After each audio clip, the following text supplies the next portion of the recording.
my boss who referred me to Dr. Lay told me that she wasn't like a regular chiropractor, which I welcomed because I became frustrated with the previous chiropractic care that I had, because after the first visit where my chiropractor took an intake and spent a lot of time with me, after that, it was like she had an office with 2 rooms. She had 2 people going at the same time all the time, so she was just going back and forth from room to room.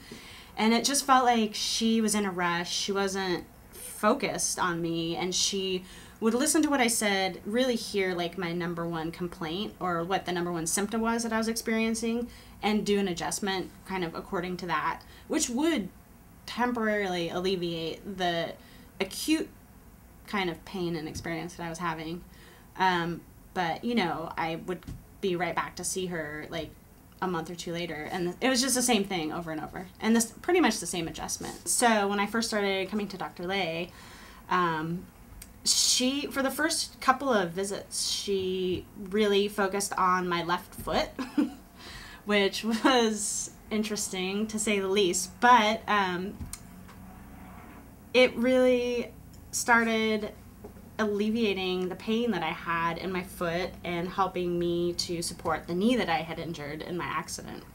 And then as I've been going for longer, she kind of has worked her way up my leg.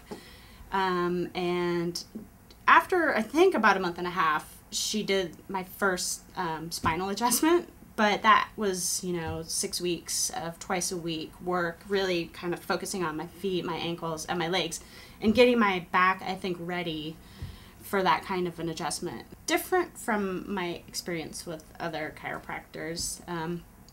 We spent on the intake, and actually in successive visits, we've spent time talking about kind of how I'm doing in my life, where I am emotionally, and how the things that are happening in my life are affecting me physically, and how my body is responding to those things that are happening in my life. How, you know, I may tense up in certain places when I'm experiencing stress, or basically things like that.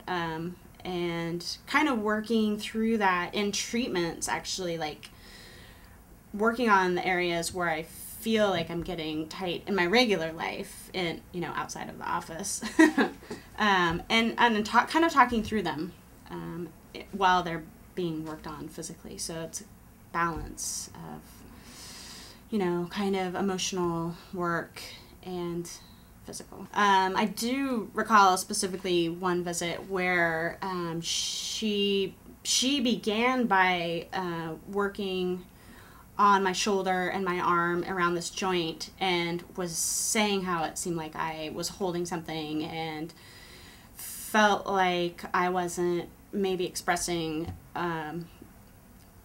myself, or being able to express myself in certain conflict situations, and asked me to talk about what I was thinking at the time while she was rubbing my shoulder. And I was telling her about a situation with my housemate, which was a small kind of you know, interaction that kind of brought up some issues with me about boundaries.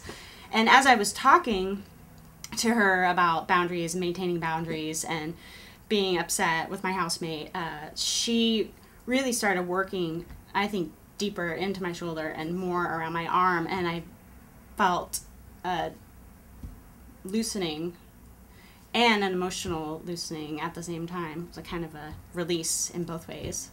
That was almost one of those kind of interactions that at the time doesn't seem that important, but you realize it's kind of needling you. It's something that you just, it's like kind of a little sand in an oyster, just kind of sitting there and irritating you.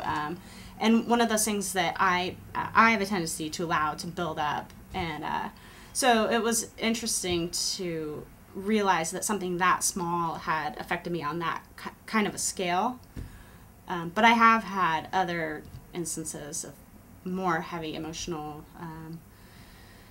engagement, for sure, in kind of actually in areas that we're starting to get more into now, I think, in my treatment in my lower back. You know, talking about family and parents and more intimate relationships.